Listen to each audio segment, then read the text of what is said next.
Okay. Hi, Krista Schrader. Welcome. It's so good to see you. It's good to see you, especially, it's been a while. Yeah, we haven't seen each other in person since the last Glover U, right? Yeah, since before the plague. Yeah. February 2020. Yeah. January when we were down in Orlando. Yeah. Well, everybody, I am so happy to be hosting today. So it's been a while. So good to see everybody here. And I want to introduce to you Krista Schrader, who is someone that I am very, very fond of. Krista works with her husband, Luke, and she's out of the Kalamazoo, Michigan office. Yep. And I always have this thing about Kalamazoo, okay? Being from England, my grandmother, who lived in London, she always used to say to me, I would love to go to Kalamazoo, Michigan in America. And I always wondered why she, came up with Kalamazoo. I was like, where's Michigan and where's Kalamazoo? So it's so funny as I, emigrated out to America, when I was 18 years old, I always wondered where Kalamazoo was. And then I met you and I realized it's actually not too far away from Cleveland, where I am. So, yeah, so it was lovely to know that you were from the infamous Kalamazoo. And Krista and I met each other actually probably through a mutual friend, right? Another agent that did a referral with either you or Luke. Yes. I think it was Glenn. Yeah, Glenn Moog or Ellie McIntyre. Yeah. So we met each other through an agent referral, which is a really cool way to meet agents all across the country. Mm-hmm. And then my other story with Krista is, apart from seeing her on stage at a couple of Glover U events that we both were at, I also happened to listen to a podcast. And this is where I really got to learn more about Krista and why I want to have her on to tell her story. You were on a podcast. I think Nick Baldwin was the host of the podcast, right? Yep.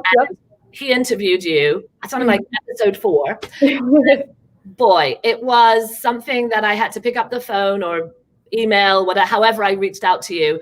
And I said, Krista, you have quite a story and you need to spread the story because she is an inspiration. So Krista, why don't you take it from here and tell us all about yourself? Yeah, so obviously I'm Krista Schrader. We did so far we've closed 60 deals this year. Last year we did 52, 54. My main part of business right now is sphere of influence. My husband and I get on the phones a lot and we will call FSBOs and expireds. Obviously with COVID, we thought it was more important to hit the sphere recently. So we call expireds and FSBOs as well. And then we also do a lot of agent referrals. So those are kind of our top 3, lead gen things that we do, activities. The rest is kind of Facebook pages and groups and community stuff. Amanda knows really well. My husband and I love networking with people and getting out in the community, as does she. I know she does too. Did it change at all with COVID as far as what your lead generation buckets were and what they are now? Yes. So Sphere became a little bit more important. We still called people and things like that. Sphere was nice because we were reaching out, giving people value. So, information on how the market was changing during COVID. Hey, you can still sell your house. Here's how we would help you do that. Hey, do you know anyone who's kind of stuck? They absolutely need to, buy or sell right now. And they feel stuck because what people may not have realized, although I know it was on the news quite a bit, Michigan was completely shut down in the real estate realm of things. What happened was a lot of people were scared. They were confused. And so I believe it was at the Glover U event, the last summit, Bruce Himmelstein, he said to pay attention to your audience and because their needs will change over time and you have to adjust to that. So what we used to be valuable and changed. So now people just wanted information on how to proceed forward. And so they were scared, they were confused. So what we did is we called people and we just gave them the information they were looking for. Look, here's your options. We're not going to tell you which way to go. If you take this option, here's the pros and cons to this option. If you take this option, here's the pros and cons to this. And they were just really thankful that We were coming to them and giving them value by giving them options, because up until then they felt stuck, and nobody likes feeling stuck. So we saw an opportunity to be able to help the community, and in return they helped us in our business. So you really took that mind share to heart. Yes, I had read about it actually. Obviously when things get crazy, Gary Keller talks about shifts all the time, and how to adjust in changing markets and things like that. So I actually read about mindshare in the MREA handbook, and it said that at any given time, someone knows 1 to 2 agents on the top of their head, and all you have to do is make sure that you're the person that they think of, number 1 or number 2. And that's who and most of the time they're just going to give somebody one name, and that person is just going to go with the first name that they were given. So in order to do that, you have to be reaching out to people and checking in. It doesn't necessarily mean everything needs to be a real estate related topic, but as long as you're giving someone value and checking in with them, you're going to be that first or second person. How hard is that? It's not too hard to reach out to somebody. So would you say that your business has changed in that your sphere is now maybe your top bucket? Right now, yes. It still is, because we still have a lot of people, because they know, because we communicated that, right? We said, hey, I know it's a tough time for everyone. Things are changing. Please let us know. If you know anyone looking to buy or sell right now, we would love to help them out. It's a challenging time, because people I think a lot of agents thought we were kind of doomed in a way. Because it felt like we couldn't market a home like we normally do. But I think they forgot that on the other side, we give value in the service that we give. So times like these are actually when we are most valuable, which is what I was saying to, sellers on the phone. Because they're like, well, you can't even, come get the pictures that you normally get, right. Or, do the open houses or anything like that. And so I would explain to them, would you agree? Things are changing every day here, with how the market condition is with COVID. And they'd say, yeah. And I'd say, would you say you're well equipped that when something changes, you'd be able to think of a solution, on the spot, or go find it, or know where to go look to get the solution? Do you care about, the marketing aspect, or do you care about going to the closing table and actually closing and making sure, nothing along the way is stopping you, because you still have to negotiate, repairs and all that kind of stuff, that accepting the offer, which a lot of times people don't think past, right? Right. It's not the end. So do you, I'm mostly here. Yeah, marketing is great, but I'm mostly here for you for things like this, and I can help you. So just, let me help you, and you won't get stuck. And talking about help, don't you run in the community some sort of group or some sort of help and outreach to your locals and the community in which you serve? Tell us more about that. Yeah, so my husband and I run I Love Portage, which Ellie, how Ellie is with her page. She's amazing. She gave us a lot of tips on that and stuff and told us to start it. We're up to 40,000 people on there. That one. When did you start this? Oh, that would have been right after the first summit. So was that 2019? Oh, 2019. Yeah. Let's put some perspective around it. When did you start doing real estate, Krista? I started in 2018. It would have been late August, early September. Okay. So you've built a Facebook page or group? What is it?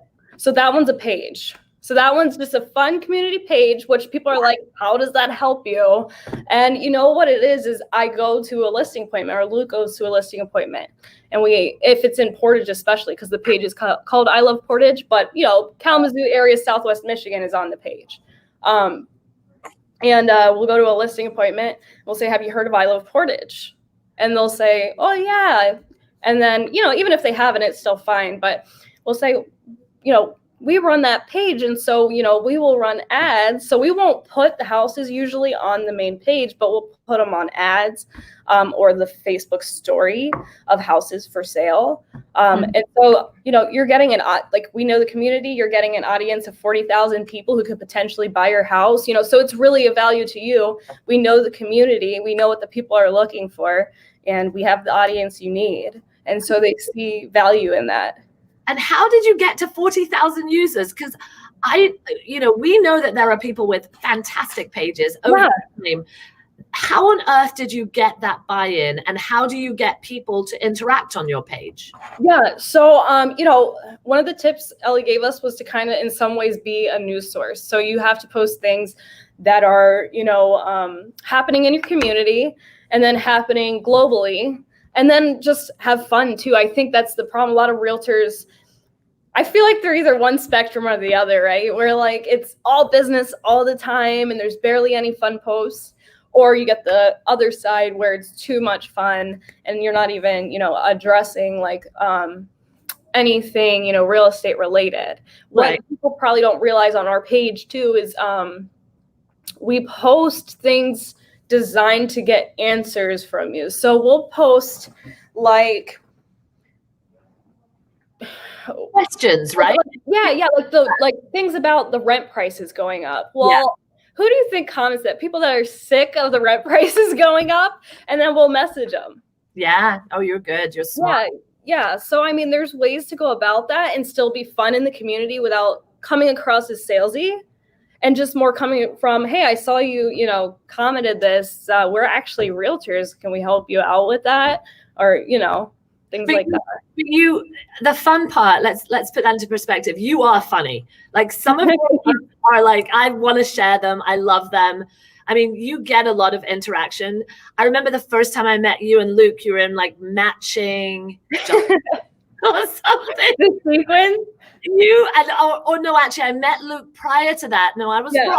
And he was in that glitter outfit that was like glitter everywhere. I was like, wow. Yes, then we were in the flamingo romper. And flamingo rompers afterwards, yeah. You are fun. You definitely are fun.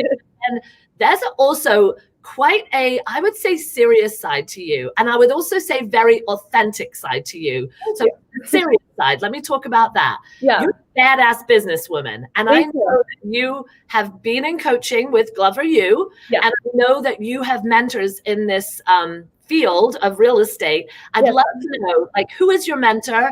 Is there more than one? And how have they impacted your career? Because you've done so well in such a short time. Yeah, so I definitely have like inner circle mentors. So that would be like you, Nikki, Hudson, Ellie, and Nick Baldwin. And then, I have, obviously, I'm really lucky. Jeff Glover is actually my OP.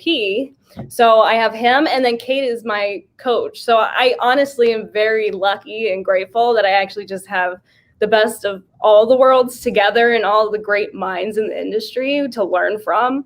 I mean, it's just changed my life because you all are so good in different facets of things. And I just kind of soak it up like a sponge. And, one thing I love with Jeff and Kate is they've really given like a clear-cut path of like, look, like there's so many ways you can do this business, obviously. Right. There's like, clear-cut way to do this, but you should always master one thing at a time. And then move on to the next thing, not get distracted and branch out. So that focus and the discipline and the accountability is amazing. And it allowed me to focus on what I need to do to get what I want. Because I think that's something that a lot of people struggle with and don't always receive in this industry is the accountability and stuff. And so, them pouring into me and caring about my turnout has really just helped so much in developing who I am as a person and, a leader, things like that. Yeah. And moving forward as you're developing those skills, it can be kind of repetitive, boring things that absolutely. Yeah. Give us an idea. In 2018, when you started, what was your number one bucket of lead gen? What did you do? So before we went to the summit, because that summit would have been January, after I joined, we pretty much kind of like cold called, circled, prospected. So we kind of did something very similar because I know Glover U, it's, prospecting, expired FSBOs, and also circle prospecting. But that's kind of what we were doing, but I don't think we realized to what degree, like how important it was. And that if we upped our consistency with it, we could get even better results, because up until then we were doing it because we noticed that the return on investment was a lot better, that we got a lot more, listings or buyers that way. And then we were also able at the same time, which was the best part, you could find, homes for your buyers. by calling people like that. So that's kind of what we were doing at that time. Yeah. And the best part of real estate is like, it's a puzzle, right?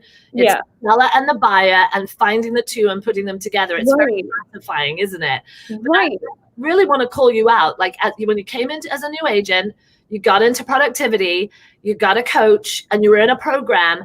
And I know from other people that have been through Glover U, including myself, that a lot of it is time on task. A lot of it is using the scripts, practicing the scripts, making the calls. And I know you're brilliant at FSBOs and expireds, which probably in 2020 wasn't the same, right? It wasn't the same type of lead gen. Yeah, it was different, but something that I'm always thankful for, Glover U really taught us how to pivot. Because you've been to the events, right? Oh, I mean, if you went to all the events, even since the time that I got in, I mean, it prepared you for moments like that, right? Because those moments can really shake you and make you go, oh no, like, what do I do now? But they really instilled, like, you have to keep moving forward and that it's not forever. And what people don't think about is so many, and it's terrible, but so many people get discouraged during these times and they stop working. Yep. And all of a sudden there's all these buyers and sellers sitting out there and they're just waiting for you to tell them what to do. Yes. No one's telling them what to do. And all you have to do is be the person to go out there and say, hey, it's actually the best opportunity. And they really taught that.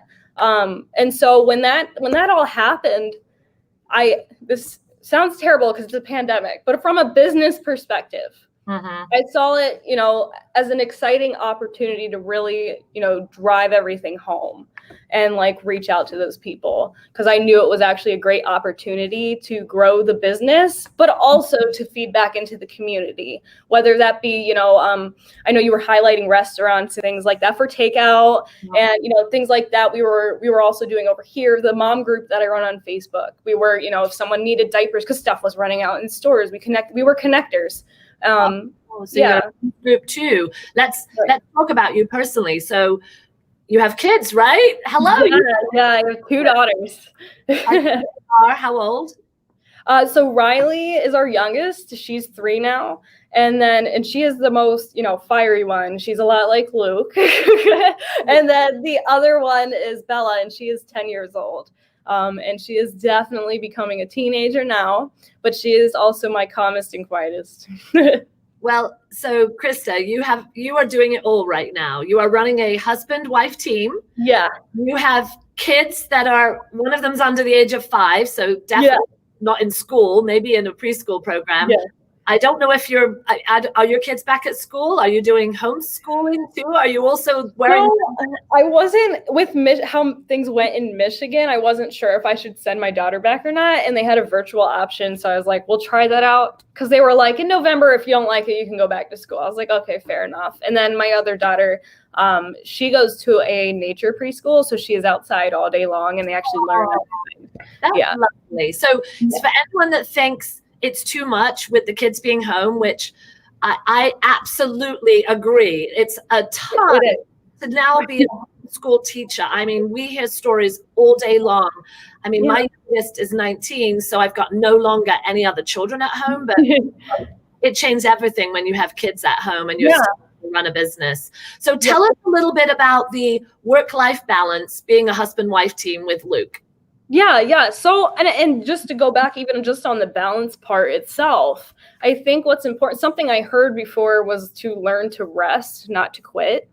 And the way I interpreted that was just like, if you are feeling so tired that you're like brain fogging it out every day, like you're sitting at your computer and you're just staring off into space, it's better to take 1 to 2 hours of your day, or just even like a day to yourself, or heck, maybe sometimes it's a weekend, instead of feeling months of burnout because you didn't take that time for yourself when you're feeling like that, because you're not helping your future self or your team or your family by being in self-denial that you're not tired. Because let's face it, we are all tired right now. There's makeup on my face. I'm tired, but you have to learn to rest so that you don't quit later. because you ignored what you needed. And I think even Gary had recently posted on his own little Facebook there that during this time, it's important that everyone pays attention to themselves. And if you absolutely need to step away, it is okay to do that, to go take a break. Because if you don't do that, you're going to burn out and you may quit. Yeah, absolutely. No, it's really good advice. And how do you share duties on the team? Is there a role that you and Luke either share, or how does that look? For those of you on this call that may be a husband-wife team or thinking about starting one. So for like a husband-wife team, some important things that I actually jotted down.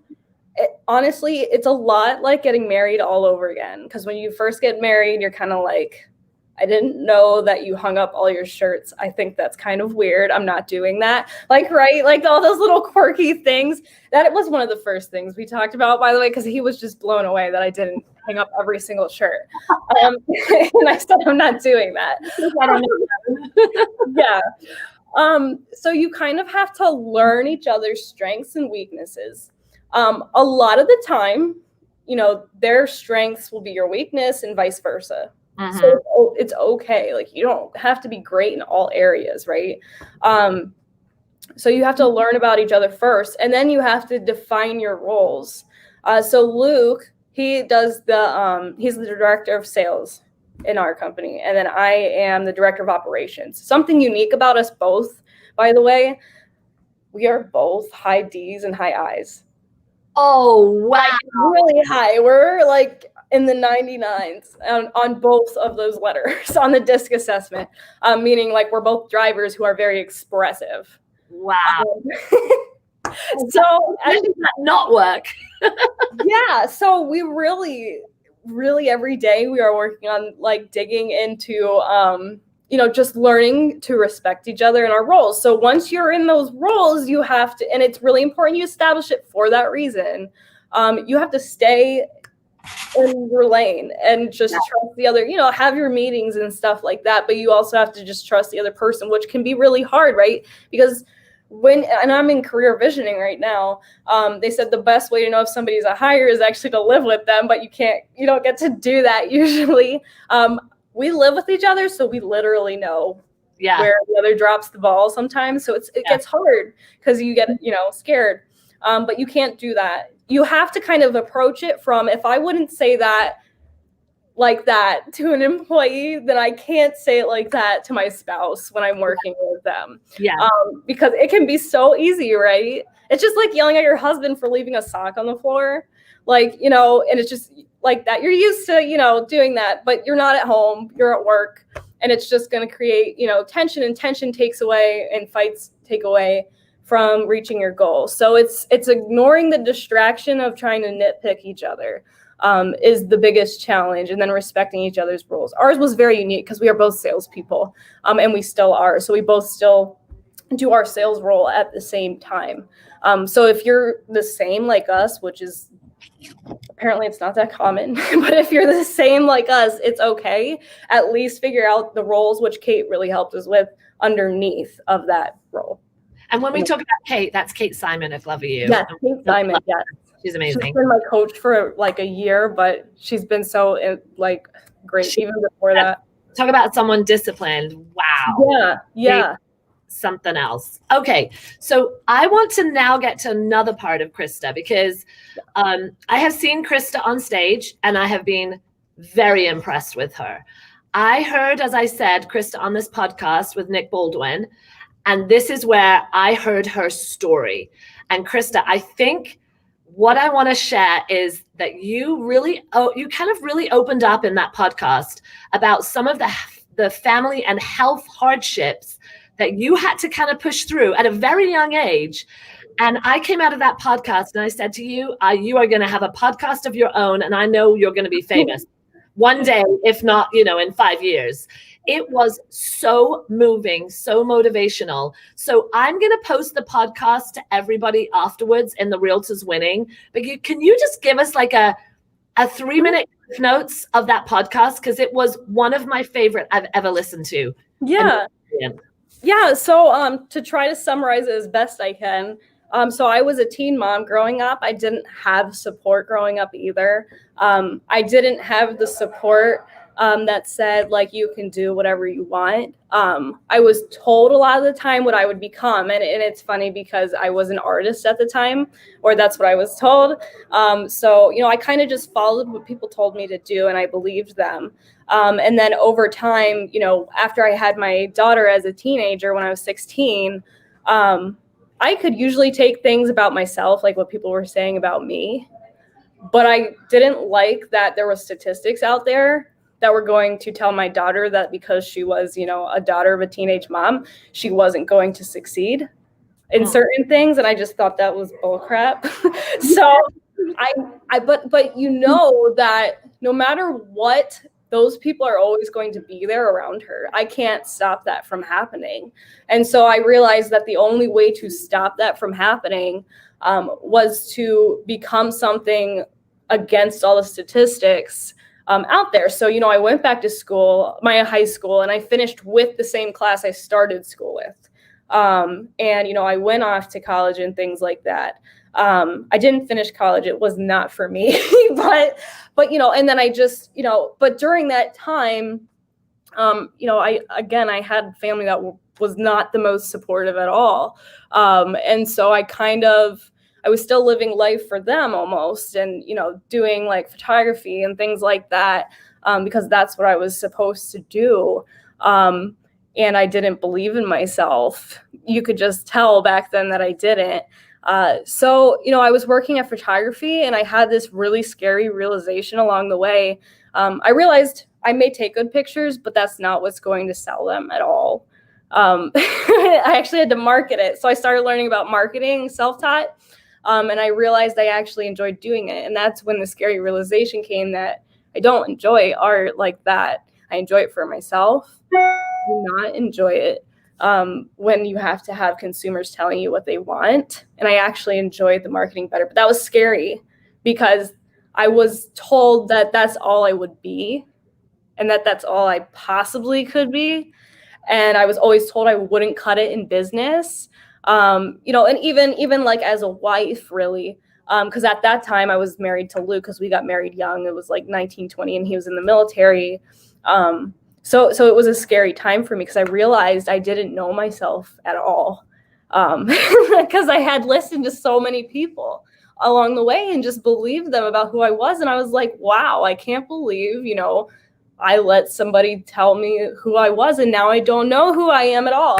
And so my husband, But you learned who you were. I did. My husband kept suggesting real estate. And then at first it was supposed to be more of an admin role. But during that time that I was trying to get my license, I actually got really sick. They thought I had a stroke. And I remember the night of the stroke, it was really weird. I just lost my speech. I couldn't move my arm or leg. And then when I realized what was happening and they called the ambulance, I was really afraid. So I knew something was really wrong. And again, this is summarizing. I really go into detail on the podcast with Nick. But I just knew that I might not see my kids again. And I, said goodbye to them and everything. And then when we got to the hospital, they told me I was having a stroke. And I was 23. So it was crazy. They actually had, and I don't know if I said this on there, they actually had the chaplain come in to talk to my husband after they wheeled me out of the room. And I said goodbye to my husband because I didn't know if I was going to see him again. They told me that, they had to give me this medicine within 15 minutes or I was, they wouldn't be able to help me from the stroke. There was literally a clock that said 15 minutes on it. And I hadn't known at the time, but it was counting down that time, which is crazy if you think about it, that you may have 15 minutes and that's your life on a clock. Yes. Talk about minute counting. So, and so as they were wheeling me to this MRI that I was supposed to get done, I was just rehashing over my life and stuff like that, because I was still even though I had that realization, I was still cutting myself short a lot of the time, and I wasn't probably pushing myself or putting myself out there in uncomfortable situations to grow. And so I was thinking back and I was like, okay, I had kids, I had a husband, that's great. That's, some life goal that not everyone gets. But all the stuff that I dreamed of as a kid, because I knew when I was a kid, and this is so strange, but it was just always there. I knew like I wanted to do something that impacted people that was big. I didn't know how that was gonna look at all. And I never did. But for some reason in my mind, I just hung on to this idea and I was a huge daydreamer. It probably annoyed my teachers so bad, but I was, but like I was thinking back to that and I was like, what did I actually accomplish? Like of that, I didn't do any. And why? It's because I was scared to go try things, to go talk to somebody, to any of that. And it was the most terrifying moment of my entire life because I may have wasted my life instead of just going for it. And so that moment, I decided I didn't ever want to feel like that again. And it turned out I had something called hemiplegic migraine. So it wasn't actually a stroke, we found out later, but they don't have a lot on that. So there's no cure or anything. And they know so little that when they discharged me from the hospital, they told me I would have to Google the condition because they don't have anything on it. And it's super rare. Yeah. So it acts like a stroke each time it comes back. So they said, well, some people just get it once and never again, so you'll probably be okay. Well, started getting it every like week, 2 weeks, and then soon it was every day. And so, I kept trying to dig into finding solutions. I couldn't hold my daughter who I had 2 months prior, my youngest. Couldn't even hold her, couldn't talk. Sometimes I'd be confused and I'd say something, it would come out wrong. I would slur, things like that, like all the time. You couldn't walk, could you? You had to walk, yeah, because my one leg was like out of commission, basically. Yeah. And so the doctors, like I would keep going and I'd be like, okay, like there's got to be some other way, because they'd pass me off to the next person. And they'd say, you need to start getting realistic because you're probably not, nobody bounces back from this. You need to just be realistic and accept, and you need to go on full disability. And I didn't like that. I'm 23 years old. I'm not doing that. So I kept going, and they probably thought I was the most delusional patient ever. But I kept looking, and I did actually, I did a lot along the way, because I thought of this one thing that Eric Thomas had said. It was like the story of this guru, and basically it was like this kid wanted to learn from this guru. So the guru told him to meet him at a certain time at the beach. And what he did was he actually plunged the person underwater. And then when they came up, they said, why did you try to drown me? And he said, when you were underwater, what did you want to do really bad? And he said, breathe. And he said, okay, so when you want to succeed as bad as you want to breathe, then you'll be successful. So basically, I was like, this is that hard. And my grandfather always told me too, like, there is always going to be this hard time where you have to decide, if you're going to rise above what you're going through and be like the champion of it, or if you're just going to let it pummel you. And my uncle taught me the same thing. He was an airborne ranger. He had talked to a prisoner of war before. And something that also stuck with me during the time was, he had told me that the prisoner of war said that if you can will yourself to die, then you can will yourself to live. So these two things were like the foundation of building my mindset. And so I knew I had to believe for me that I would get out of it. And that if I was going to get out of it, that's how I was going to get out of it. Because obviously nobody else was going to get me out of it. So I did find a doctor, and then I had to raise money to actually go to them because they were a functional neurologist.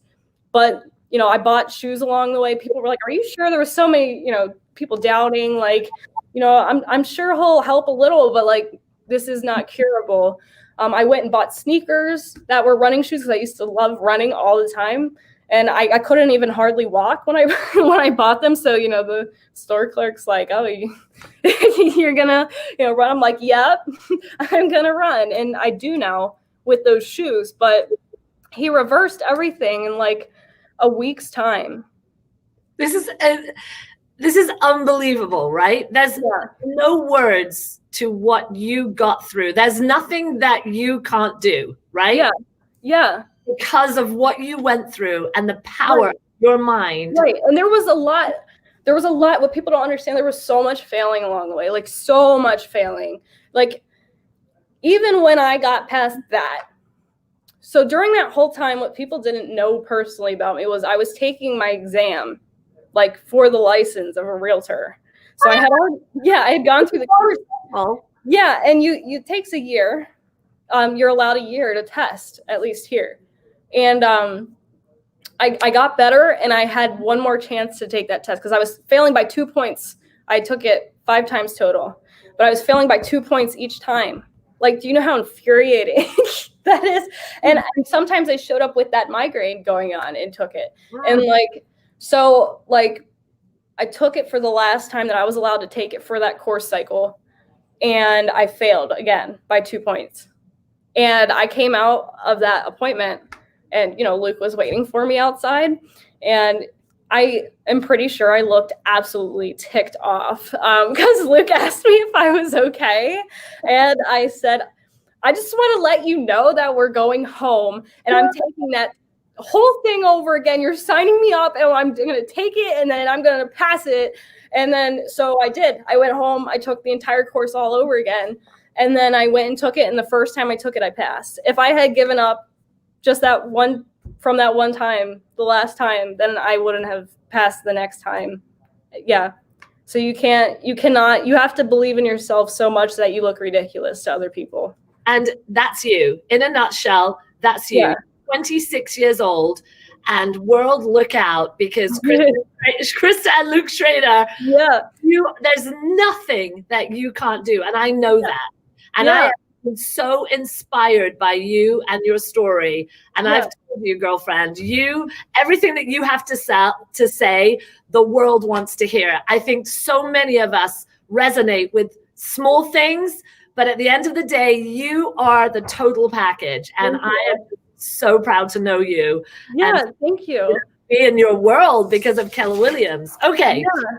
So we are kind of going over. I'm just going to say, I want to ask you one more question. Yes. What one piece of advice could you give a newer agent coming in to this business who maybe is a single agent or is doing it with their spouse? What's one piece of advice for them to kind of start their year in 2021 off to a great start so they can start thinking about what to apply now? Yeah. So you have to work every day with your future in mind. Like, I don't want you to look at the results from today. I want you to look at what it's going to result in 5 years, because it's not probably going to show up today. It may not even show up for the next month or the next year. How many stories do you hear? Even Gary Keller, I know he said for a very long time he didn't really have any sales. And he's Gary Keller. Yeah. You have to hold on when everything is telling you that you can't. You have to hold on. You have to have a reason that is stronger than, the feeling of failure that you're feeling, something that you're willing to embarrass yourself over. Isn't that amazing? And you just can never give up. No. What? Yes. And I can tell you personally, my why is, I actually was listening to Eric Thomas, and I think it explains it best. I know that in order for people to relate to me, I need to be on a certain level, real estate wise, along the way. The more experiences I get in real estate, the more people that I can impact or touch with my story or knowledge. But he explained that there's levels to success, Eric Thomas did. And he said that the highest level of success is comparable to things like what Martin Luther King Jr. did, where you aren't necessarily the top in your field, maybe, but you have opened a door for people that they're able to now chase the future that they want, that you're leaving a legacy that allows others to see their future and be able to pursue that future. So, I know that people that have been in my shoes growing up, with the family dynamic, or even just like, going through a big health issue or whatever, I know that and it was the same for me, when you see somebody that's like you doing all the things someone told you that they couldn't do, you know that it's a lie. And that person gets some courage to be able to go do that thing. And that's my big why. I know that the bigger that I can get, the more people see that have been in my position, that they can actually get there themselves too. And that they don't have to listen to all those people that told them they couldn't do it. I love that. Yeah. I actually wanted to also, Jake DeRosa, who's a Keller Williams agent in place out of California, he was doing some nuggets from the Playbook. It's a Netflix series, which I haven't I haven't seen yet, but a lot of people are talking about it. The mistakes, I want to say this. So mistakes are inevitable, but you don't let them define you. Right. Fear and frustration are two of the best things that can happen if you handle them the right way. Yes. And that's true. So I have a belief that the only big mistake that somebody can make, that as long as they're saying this, they will not bounce back from it, is telling somebody else that they can't be successful because they make mistakes. Wow. It's part of the process. You have to make mistakes. So if you're making mistakes and people are laughing, they're making the biggest mistake. And it's the one you can't really turn around from until you accept and learn that mistakes are just part of the process. Right. And pressure too. You know, to run towards pressure, not away from it. Right. Everything in our world today there's a lot of pressure on a lot of us from every angle. So you know, kind of embrace it. Well, Krista, I love talking to you. You're amazing. I know everybody. I see the comments. People love your story. You are an inspiration. You're amazing. So everybody, if you have any referrals, agents looking to buy or sell in Krista's area, which is in Southwest Michigan, right? Yep. Krista and Luke are definitely two people you need to know. They're absolutely super. And Krista, I'm going to watch you. You're going to fly high. I know you're just going to keep on growing. You're amazing. And I love it today. So thanks, everybody. I will post that podcast that she did with Nick Baldwin in Realtors Winning. You will get chills. It's the best. I love the story. Thank you, Krista, so much for giving us. Thank you. All right. Take care. Bye, everyone. Bye.